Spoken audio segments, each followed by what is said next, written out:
There we go.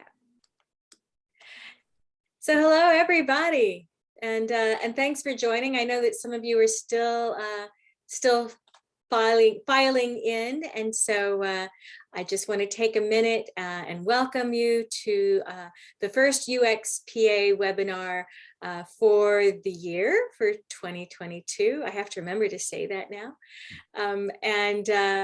I also want to thank you all for staying with us throughout our remote webinar days.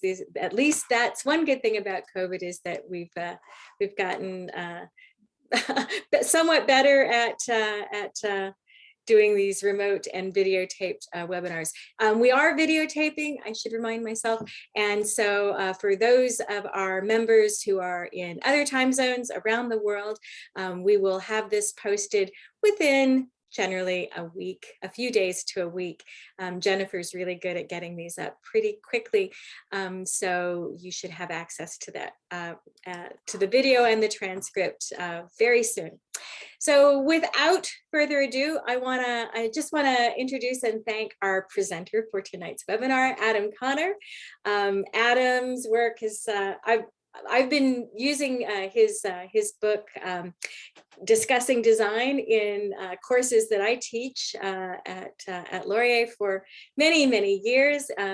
That's not necessarily what he's going to be talking about. That's not what he's going to be talking about tonight, but his work is focused on helping teams and organizations strengthen and grow their human-centered design and innovation capabilities. And his work blends systems thinking, human-centered design, anthropology, organizational behavior, to help foster more collaborative and creative and customer-centric organizations. I've seen him speak at other conferences, and that's why I reached out to him, because I always come away learning something from Adam. So without further ado, Adam, I'm gonna thank you, and then I'm gonna turn off my screen and hand it over to you. So thanks. Thank you so much. I really appreciate the opportunity to be here and to be speaking to you all and to be a part of UXPA's educational offerings here. I'll flip over to my deck here and start sharing my screen so that we can get this thing going. All right, and let's play. So yeah, my name is Adam Connor. I am a designer and experienced strategist. I've been working in this space for a little over 2 decades now. I'm currently the VP of product design for Rocket Mortgage. And before that, I was the head of design for a company called Elixir. And before that, I was with a consultancy called MadPow for 11 years, where I was the VP of design transformation. And over the last, say, decade or so of my career, I've been really interested in the questions and the challenges and opportunities around how do we design organizations, design practices, so that we can get the most value out of everything that human-centered design can bring? How can we look at the way our organizations are structured, how they work, to really maximize that strategic value? And what I wanted to share today is just some of the things I've learned doing that, both with clients as a consultant at MadPow and in the organizations that I've helped lead since then. And this topic is something that I know comes up quite a bit. There's so many conversations about how best to grow and mature design practices within organizations. I think most of us, if not all of us on the webinar tonight, have probably seen multiple versions of UX maturity models, right? Something that kind of helps tell the story of the different stages that a design and research practice can go through as it evolves in an organization. And these tools are great. They can really help leaders and teams kind of picture where they need to go and what they can be thinking about, and what some of the signposts are along the way. But one thing I learned or came across working with lots of different organizations as a consultant and meeting lots of teams and seeing the way that design was and research were being practiced. And also seeing those teams reference things like these maturity models, was that there was a tremendous amount of variation in the way people were doing things and in the value that we were extracting from these design practices and research practices that we had. And they didn't necessarily match up to the stages in maturity. Very often I would find teams that looked to be in the same stage of maturity according to anyone's scale, but they were getting very different results. And that question really stuck with me.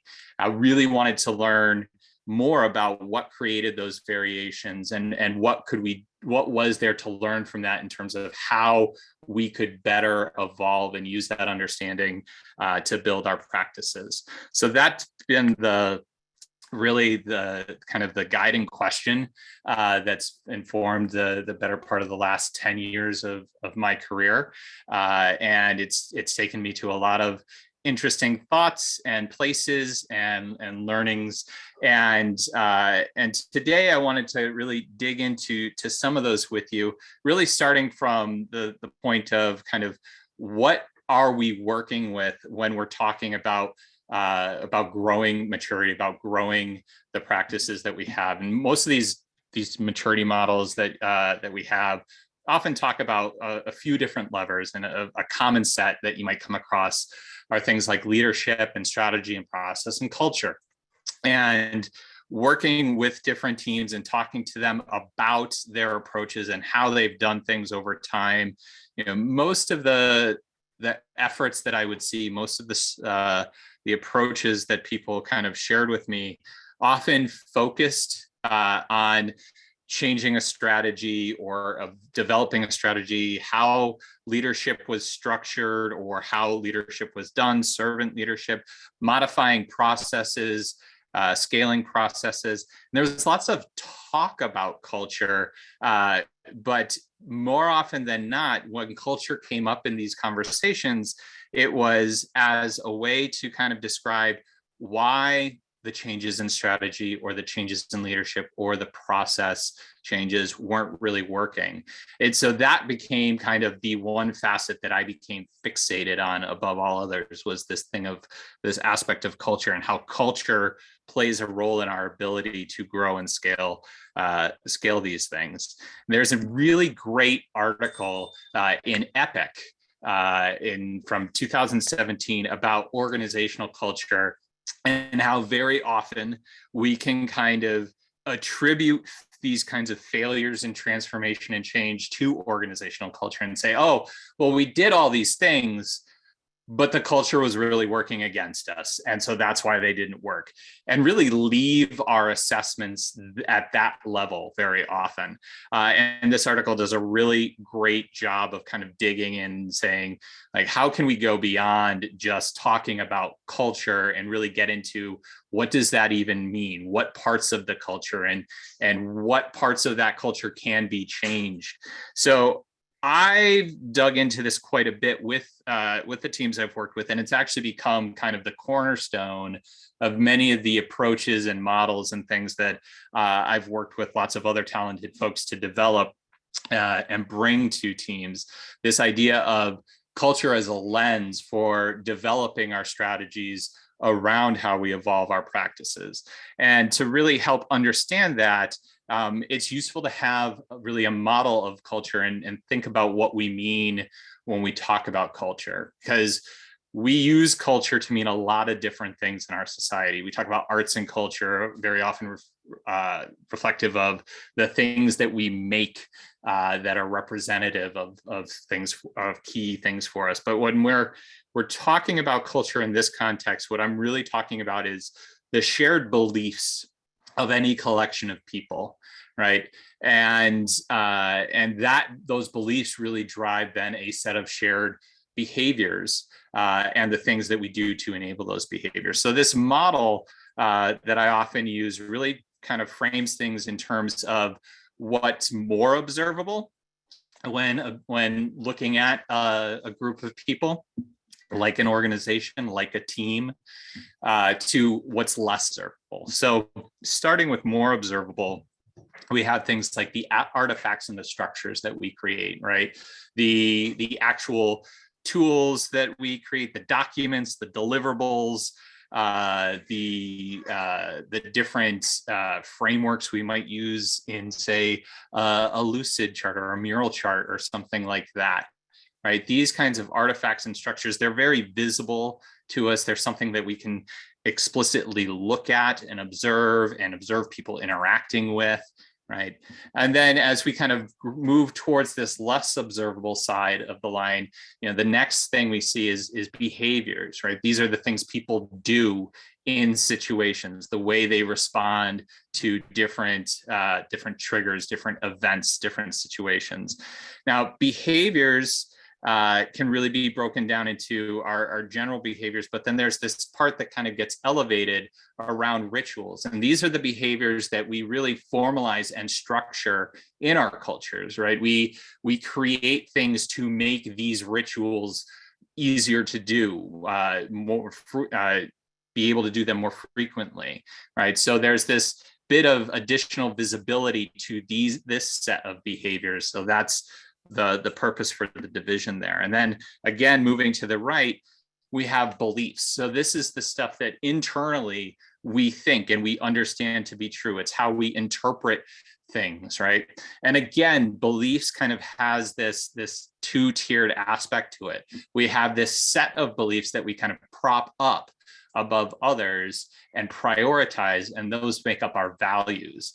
And so values become a little bit more observable than other beliefs because they're the things that we are trying to carry forward mostly in our behaviors and through our artifacts, right?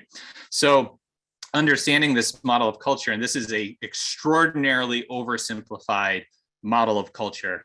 I make no excuses for that. There's a lot more nuance that can go into really understanding culture, but it's helpful for us to look at this when we're thinking about changing the way we do things in order to grow and develop human-centered practices, because you can kind of clearly see that many things that we do really are focused around artifacts and structures. And some of what we do gets into rituals. There's lots of talk around things like ceremonies and the things that we create. And then we have this core thing at the middle that's really driving all of this, beliefs and values. And that's really the important thing. That's really what kind of what drives the culture. But we can't directly go in and manipulate those things. Like I can't put my fingers into your brain and change what you believe directly. I have to get there through influence. So thinking about how we influence through this gradation of more observable to less observable is really useful. And the key that we found, my teammates and I, is that focusing on behaviors and what we're trying to do to affect behavior really gives us great lenses and great strategies for picking and choosing the types of interventions and efforts and changes that we might make in our organizations along the lines of the artifacts and the structures that we'll create or the rituals that we'll develop. So taking that away and understanding that, I want to talk a little bit more about what it means to scale design. Like when we're talking about these strategies, scaling design really is probably the term that I've come across most often. Like, how do I take this practice and scale it? How do I grow it? And there's really kind of three things to think about when you're talking about this in any shape or form. One is, in fact, scaling. And these are things that we're talking about in terms of focusing on the volume of work, how much we're actually doing, and like where and the number of places we're actually doing it, right? So the things that we might do to grow scale are a little different from, say, strengthening, which is around focusing on the quality or the impact of the design activities that we're using, right? So this talks to things like measurement and alignment of our design decisions to achieve certain objectives. That's really what this piece gets at. And then finally, we have deepening, right? So this is focused on the manner in which we're using design practices. Are we using design to really make things look good, to make things usable, to drive decisions around the services and the products that we offer, to drive decisions around business strategy and where the business is headed. There are all these levels of depth that human-centered practices can help inform. And that depth can change over time, and we can help grow that. So when we're talking about scaling design or just growing design, we're not really talking about any one facet. We're talking about some combination of the three of these.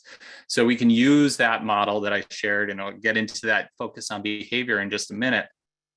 And this understanding of all of these different variations in what we mean when we talk about growing design to really help start to direct us even more.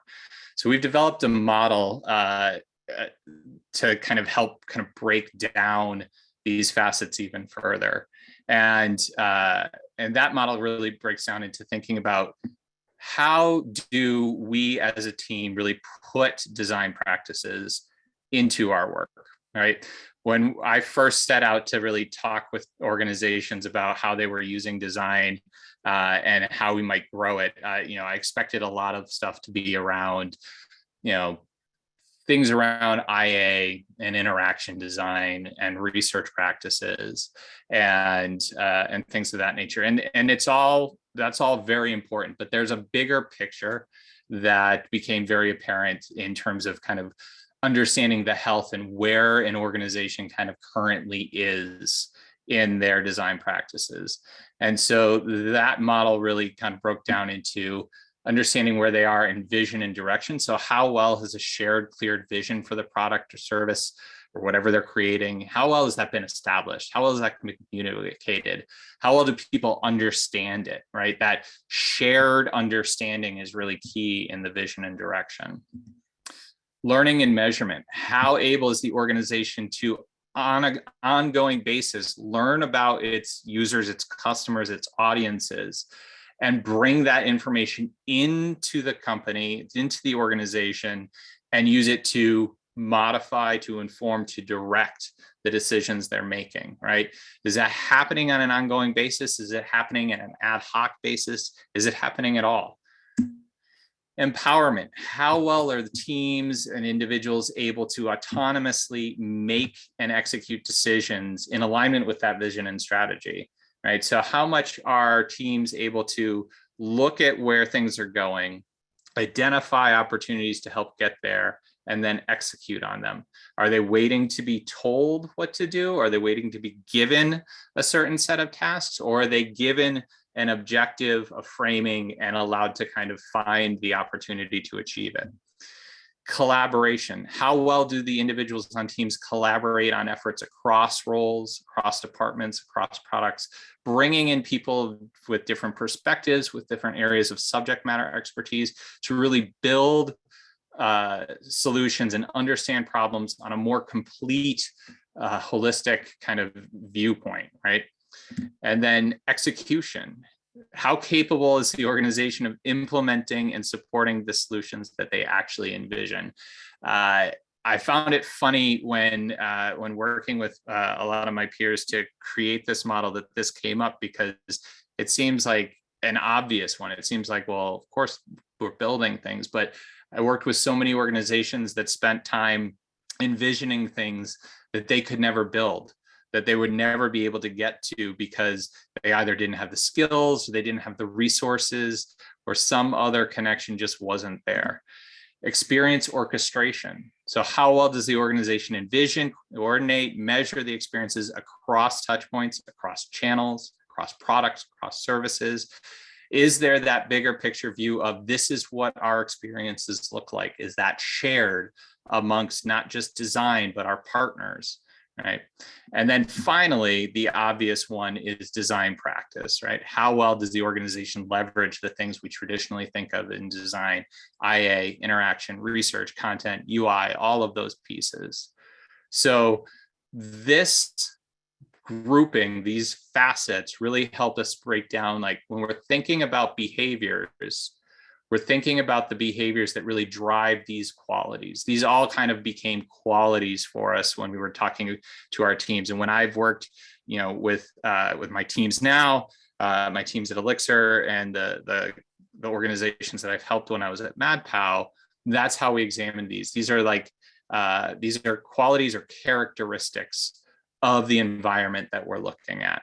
So we start to look for behaviors within these, and we start to evaluate, like, how well do we as an organization feel we're upholding these characteristics, we're actually driving this. So just as an example, breaking down collaboration, helping kind of teams evaluate where they are in collaboration, we would talk about trust, right? So does the team feel safe and secure together? Can they depend on each other to follow through on things?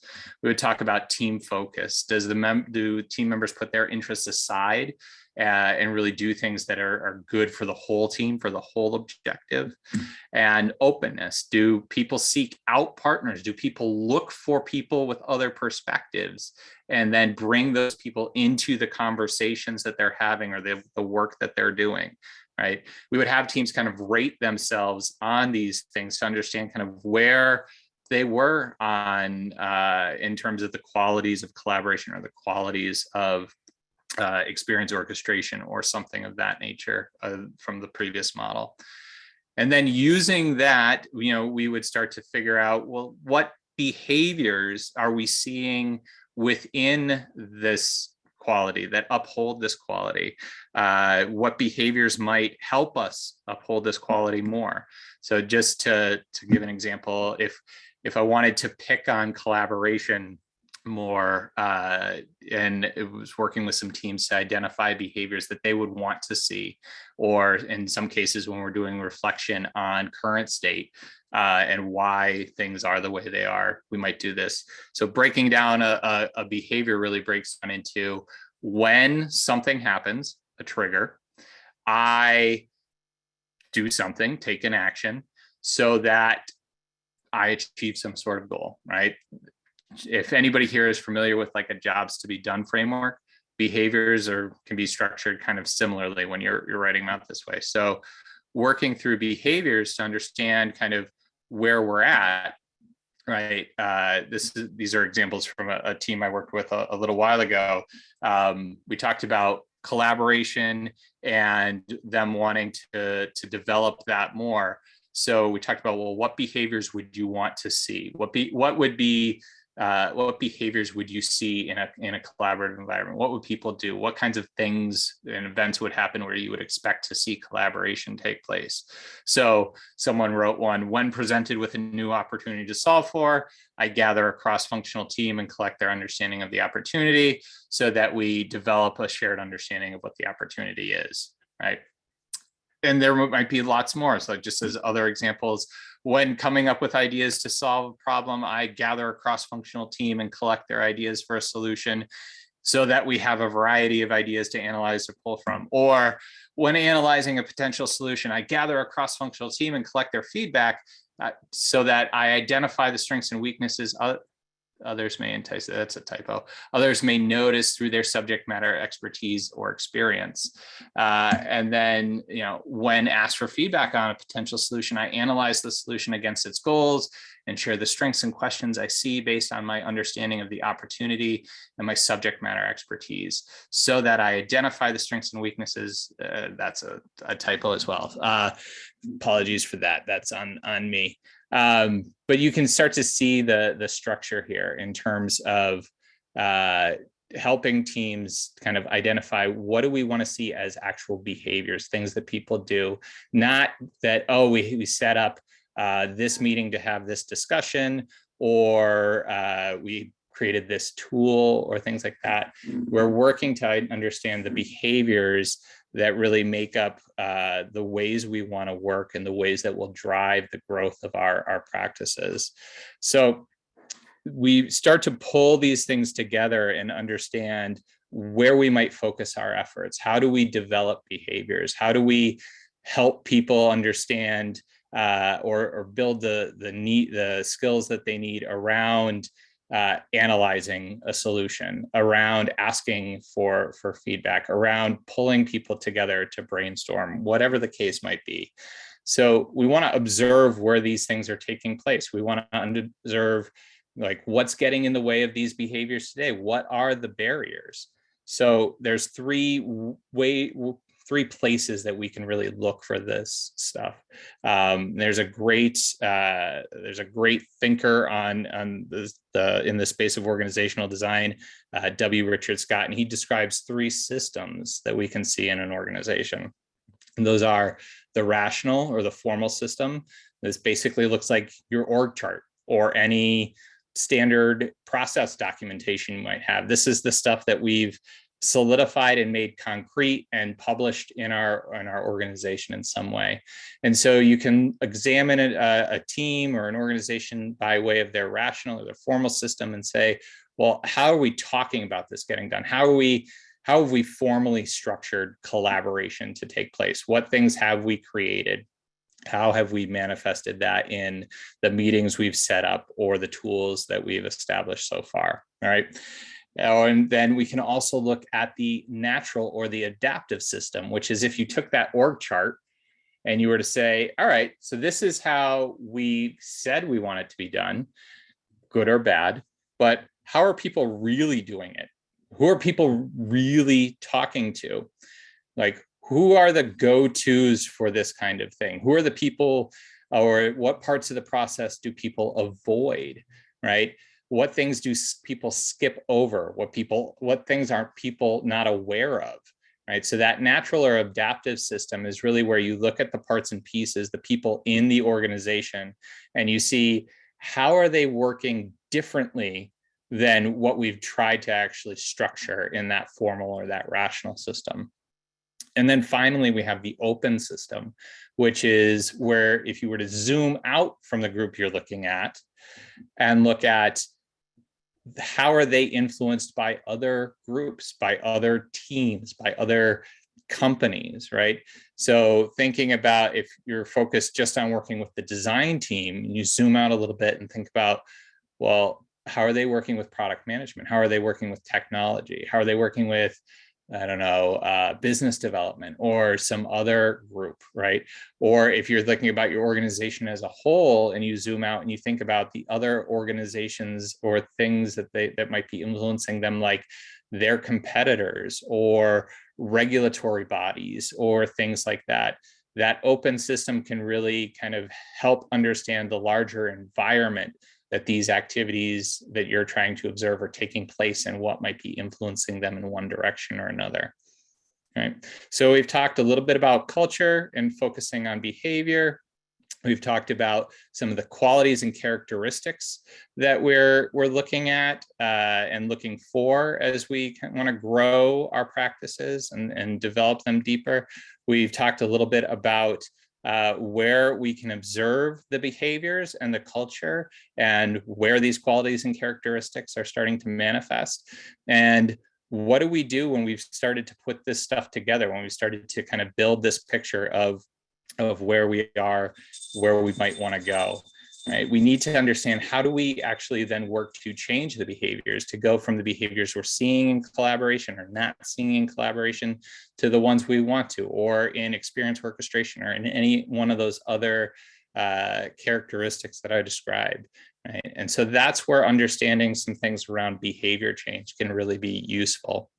So one of the models that I really like to in terms of understanding behavior as well as working to influence behavior is really this idea of the COM-B model that was developed by Susan Mishi and a great group of folks that she worked with.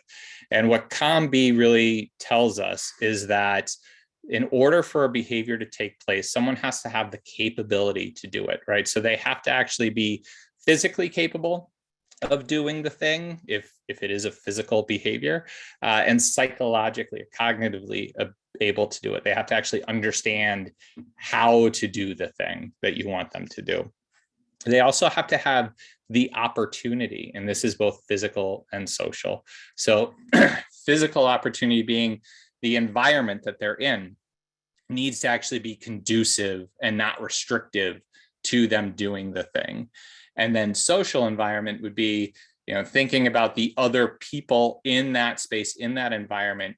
The behavior that you're looking for has to be something that would be acceptable in that social setting, that would be seen as being okay, would not be something that kind of would push people away, or be considered something to not do in that space.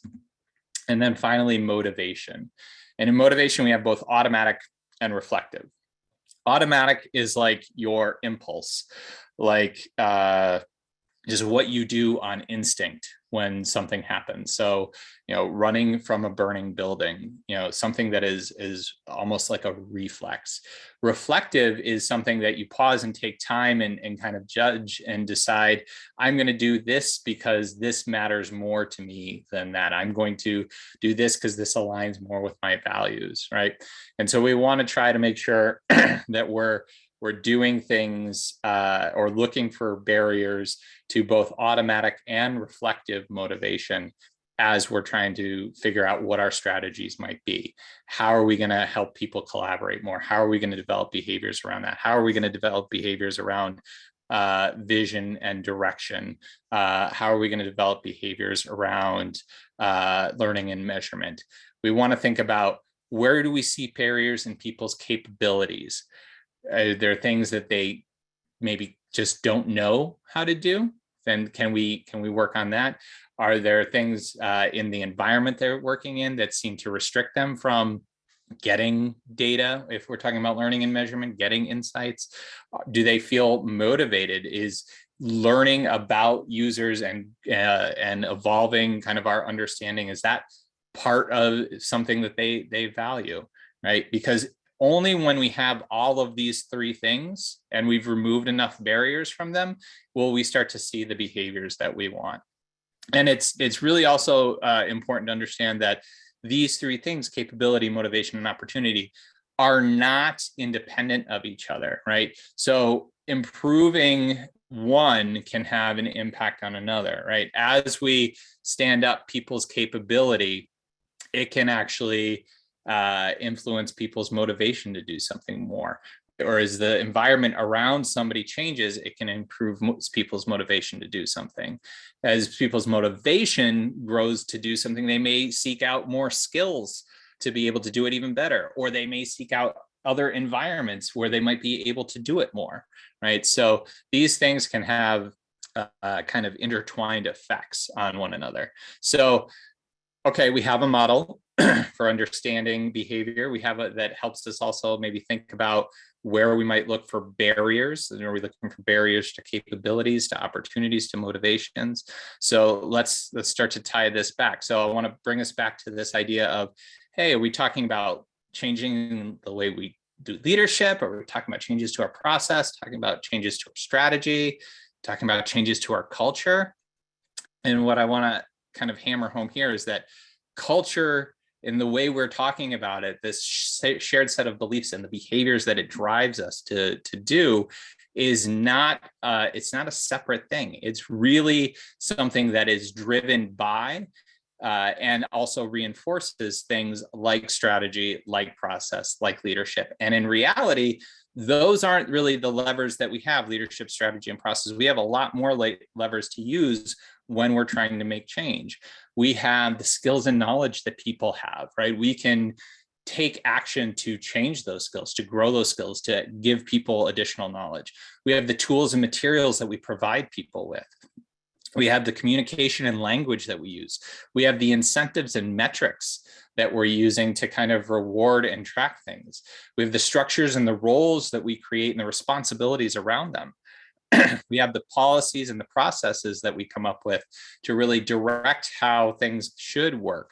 We have the spaces and the environments we create, the physical spaces, the virtual environments, and we have the vision and strategies that we put together to rally people around. And so we can take all of these levers. These are all things that we can influence directly, and we can kind of line them up to that COM-B model, right? So if we think we have challenges in capability, we can focus on skills and knowledge and communication and language. If we think we have challenges in opportunity, we can work on the structures and roles we have, or maybe it's something around a process, or maybe it's tools and materials. What I really like about this model is that there have been so many teams that I've worked with that are like, we've put everybody through some kind of boot camp. Everybody's gone through the training session, whatever it is. I don't know why people still aren't doing this thing. And when you look at this model, you can say, well, that stuff that you did, the training, really probably only addressed capability, maybe got to a little bit of motivation. But have you thought about what barriers there are to people's opportunity to actually do it? Do they actually see that opportunity in the work today and the ways they're working with people or the processes that you use, right?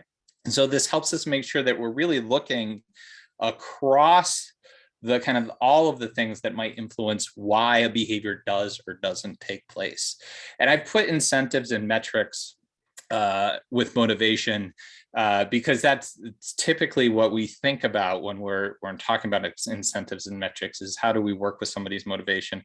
But realistically, keep in mind that that's really an environmental change. When you're talking about the way we track something or the way we reward something, that is a social environment that we are creating. That's an aspect of that. So we don't really have any levers to directly impact somebody's motivation, because those motivations live within somebody's beliefs and values. So again, that less observable, that less tangible side of things. So our goals and our strategies are really around understanding people's motivations, where they lie today, what matters to them, what they believe today, and how do we work with those to manipulate the things we can influence, like capabilities and opportunities in terms of those levers, right? So just to kind of put this all together, I'll talk through a quick example of some work I did with an organization. It was a large financial services company. It was about 40 people, I believe, at the time. I think this was in 2019, or maybe a little, no, I think it was right around 2019. So 40 people across design and research.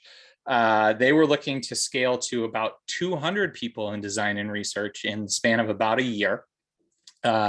This was brought on by some leadership changes and some big investments in technology and customer experience. And they were planning on structuring themselves around having dedicated cross-functional product teams, right? So they were using a variation on the Spotify model, but a product manager and a product owner working tightly coupled with a couple designers and a researcher, tightly coupled with a set of developers, all kind of given a space to work in and some OKRs to work towards. And as they kind of stood these teams up, they were using basically, a modified version of a 2-week design sprint, design thinking based session to kind of get these folks up to speed and off and running. And they had done some of this already. I mentioned they had the 40 teams. They had roughly, I think, about 10 or so teams off and running. And in advance of this massive scaling they wanted to look at how that was working so far and understand a bit more about how they could improve that, so that as they scaled, they would kind of carry those improvements with them. So we did an assessment up front. We had, I did some observation and shadowing with them. I spent a lot of time in some of those early workshops that they were doing, because they were just kicking off a new team when they brought me on. I talked to a lot of the existing teams. I watched them in some of their rituals and ceremonies. I got to know a lot of their partners and talk to them, and I had them kind of rate themselves on that earlier model around those 7 facets, those 7 characteristics of design practices, so that we could see kind of where they felt they were at and where they felt they had opportunity to grow. And their scores kind of came back like this, right? So they felt they were kind of weak in a world of vision and direction, collaboration, execution, experience, orchestration. They felt really good about their design practices. They felt pretty empowered, and they did have some really good learning and measurement techniques in place. And we're bringing in a lot of new insights, qualitative and quantitative, on a regular basis, and making sure that the teams were sharing those those and getting those updates regularly.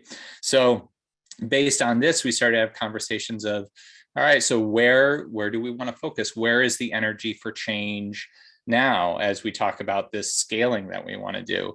And what they really wanted to focus on ultimately when we got started was around improving how they felt about vision and direction, improving their ability to collaborate, and improving experience orchestration and how they really understood the journey that their clients were going through, and build that shared understanding and use that shared understanding to direct their work.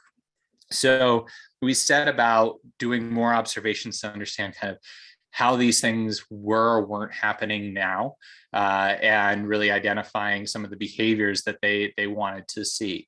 And the way I've done this in the past is I typically give teams some example behaviors that we might find in each of these, but I've always liked to have them kind of craft their own behaviors as well so we can talk about them.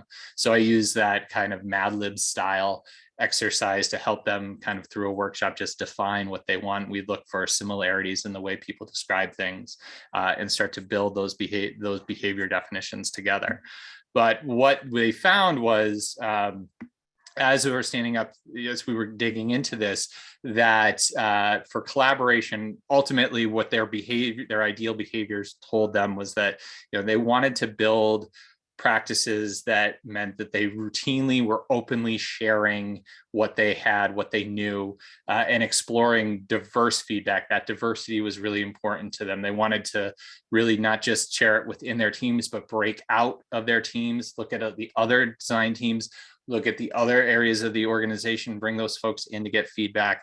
And they wanted to make sure that they were including dissenting perspectives, that they weren't just hearing things that were kind of cheering them on, because they were looking for that drive of iteration, not just approval, right? And so they selected some tactics around building critique skills through training and incorporating it into their process cycles. And those critique skills were actually, and those trainings were actually given not just to design and research team members, but also product managers, engineers, some of their key business partners, a lot of the people that they were partnering with on a regular basis, because they wanted these conversations to be productive. They didn't want it to be like a design review where people were just giving them tasks and things to change, like make this blue or move that button there. They wanted to make sure that we were really kind of capturing strengths and weaknesses in a collaborative way.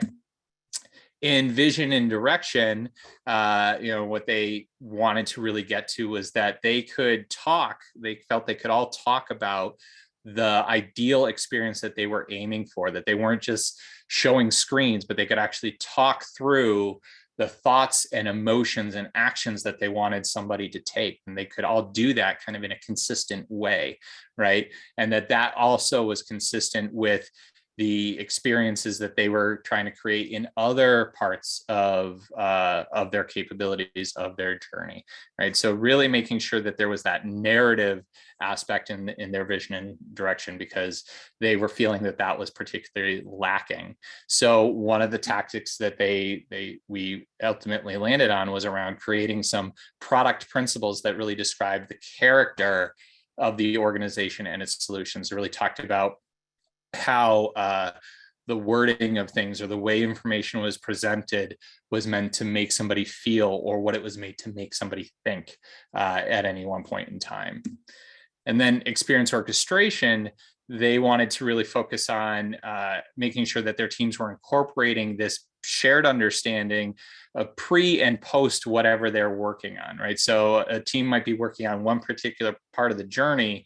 They didn't want the teams to really just only know that part. They wanted the teams to have a good solid understanding of what has this client gone through so far and what's going to come up for them after this, right? They wanted to make sure that was shared across, that every team basically knew the other parts of the journey. And so they worked on co-creating an end-to-end customer journey, and really highlighting the areas where their teams' kind of realms of influence intersected or overlapped or handed off to one another. And so these are just some of what they did, right? And in terms of kind of that behavior, that critique behavior that I mentioned around collaboration, digging into really how do we go about understanding what's preventing people from critiquing the way that we wanted to, and how might we get better at it? When we dug into the capability people had around critique and what that training was meant to achieve, right? What we wanted to do is provide a structure through modeling and facilitation and education, because at that point, people were doing design reviews, design crits, they were calling them all sorts of things, and there wasn't a consistent model that anybody was following, right? And because of that, the nature of the conversations were wildly different in there. They wanted to make sure that they kind of collaboratively, working with the people that were going to be a part of that conversation, framed up these conversations using the things like the principles that were part of the other work that they did, and the personas that they were designing for. So really setting that context, giving the people in the conversation the knowledge, right, the psychological understanding of how to kind of frame and think about the work that they were about to analyze, right? On the motivation side, what they found talking to their partners is that everybody wanted to give feedback. This was not something we had to like really push and try to work on people's motivation to do. Like everybody wanted to do it, and they thought they were doing it. They were doing it in the venues that they could find, whether that was a design review meeting and it felt like the right place, or they were just grabbing people in the hall. Like they were looking for this. So we didn't really have to work on people's motivation.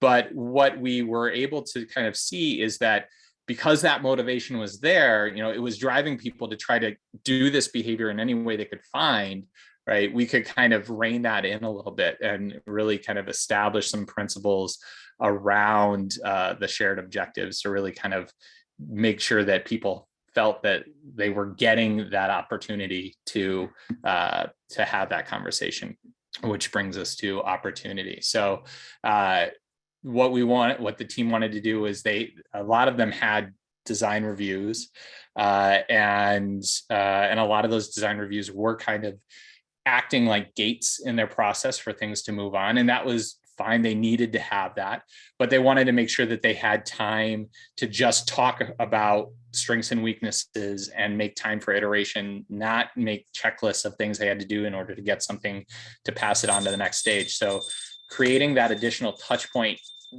for crits specifically gave them that opportunity. They established some regular work shares, which were meant to just kind of allow larger groups to kind of see what they were working on and invite in feedback that way, because you can't really have a conductive crit with lots and lots of people in the room, but they still wanted to get the work out there and give people a chance to get in touch with them. And when they had sessions that were not critique focused, they were for some other purpose, right? They would kick those off with, as they were talking about the designs, with some recap of, what they did to get there, what the personas were, what the objectives were, what the outcomes were. And that was so that in those conversations, if they started to get feedback, they could kind of rein it back in to those kind of guideposts, as well as kind of say, hey, it sounds like we're shifting conversation into more of a feedback framing. Do we want to stay on task with whatever the agenda item was? Do we want to shift over to this other thing and really talk about basically run a crit, right? And so after doing that for a while, we kind of came back to the same assessment, and we saw some shifts in how they were feeling about things and the way they felt things were going. So you can see vision and direction went up, collaboration went up quite a bit, experience orchestration went up, and there were other things that they were doing in all of these areas. These weren't the only pieces that they were working on, but you can also see that other areas shift as well. Empowerment actually came down. And what we did learning this was that, as people felt they were including others, something they felt really good about, they also started to feel like they had a little less autonomy, right? And so you can see that these things don't always just rise together. They don't just always kind of move things in the same direction. They can kind of counter each other a little bit. And these things can also change over time, right? And so what we found here with this team, I believe they're still doing this, is that checking on these things regularly and revisiting the behaviors that they've established, looking at the behaviors that have emerged on their own, looking at the obstacles to behaviors, and really kind of using this to drive their focus as they grow, whether they're using a maturity scale or not, right? This became a really useful tool for helping them really reflect on their practices and think about how to strengthen it.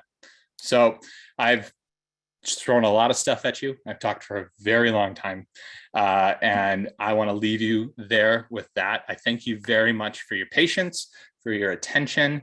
I really enjoyed being a part of this. And with that, I will stop sharing my screen and I'll open it up for questions. It was wonderful. Oh, Adam, that was so good. And I'm going to have to go back and watch this presentation again and stop it at a couple of points that I really want to think about more deeply.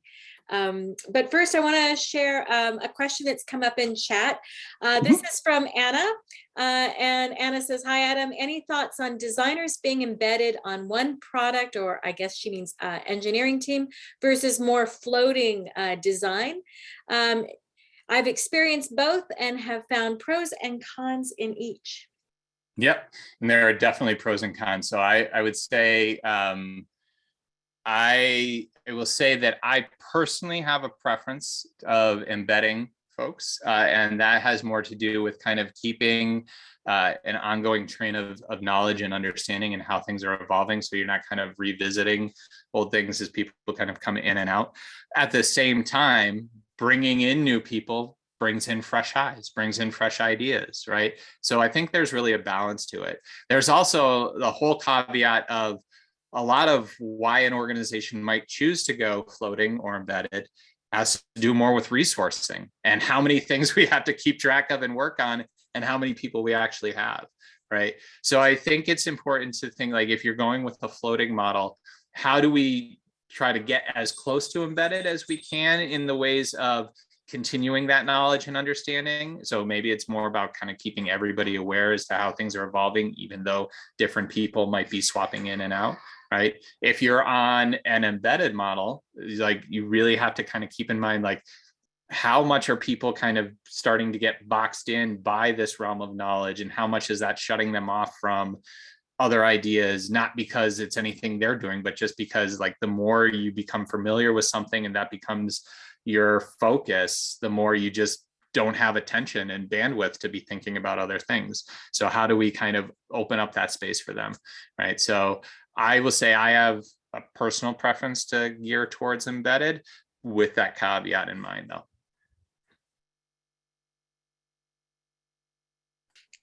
Anna has a follow-up also. How can you make discovery of overlap less based on happenstance? Good question, that. Oh, yeah. So this is actually something my teams are going through right now. And honestly, what we're working on this in a number of ways. So one is, and this is something I've done with a lot of teams. One is setting up regular sessions for at least the leaders of teams, just to talk about what they've got coming up, like what they're working on right now, what's on the horizon, right? And that's so that leaders can think about, oh, like, we're thinking about that too. Let's connect on that before it gets started. So that's one way. Another way is just so open work shares, right? Having some way of just kind of getting the work out to the larger group on a regular basis. It doesn't have to be a crit. I've seen a lot of organizations try to turn this into crits, and they take an hour and it's like 6 teams and each get 10 minutes. Like, okay, present all your work and get meaningful feedback in 10 minutes. Like, that doesn't happen. But at least just being like, hey, here's what we're working on, real quick walkthrough. If anybody's got any questions, like, please connect with us afterwards, right? So work shares are another great way. I've also seen teams do newsletters, like, here's what's happening on this team, here's what's happening on that team. It becomes a little bit like a marketing strategy. And I think that's actually a great way to think about it.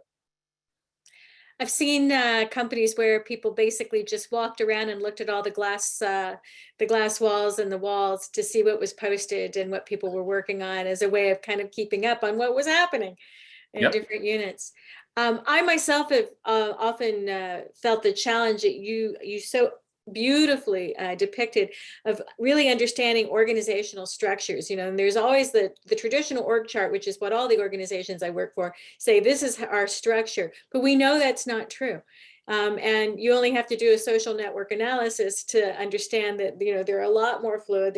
Those lines are going all over the place. And that's challenging when you're trying to either communicate results, get feedback, position yourself for support in an organization that says they're one way, and that communication should flow in those ways, but we know that they're not.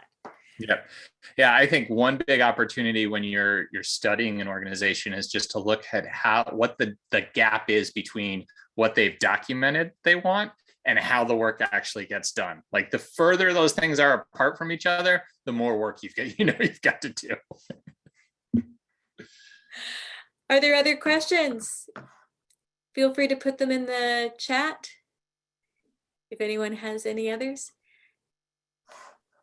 I have a quick plug that I'd like to make while we wait for anyone who wants to ask any other questions. I just want to remind people that we still have a few spots left for the first short course that we're offering this year.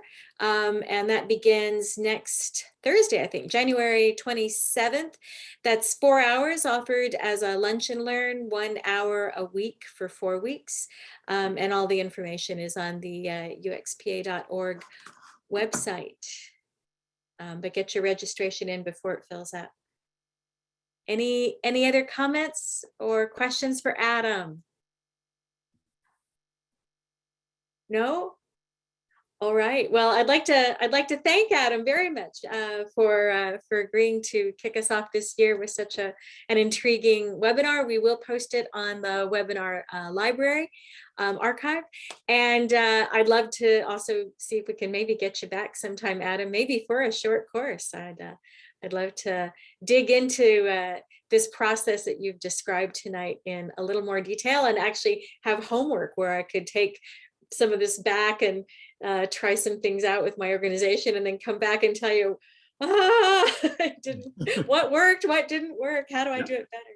Yeah, absolutely. I'd love that. Yeah.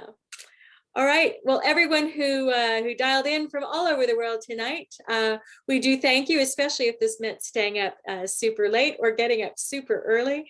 And I wish you all a wonderful rest of your day or evening. Thank you so much, Adam. Thank you, everybody. Take care. Bye.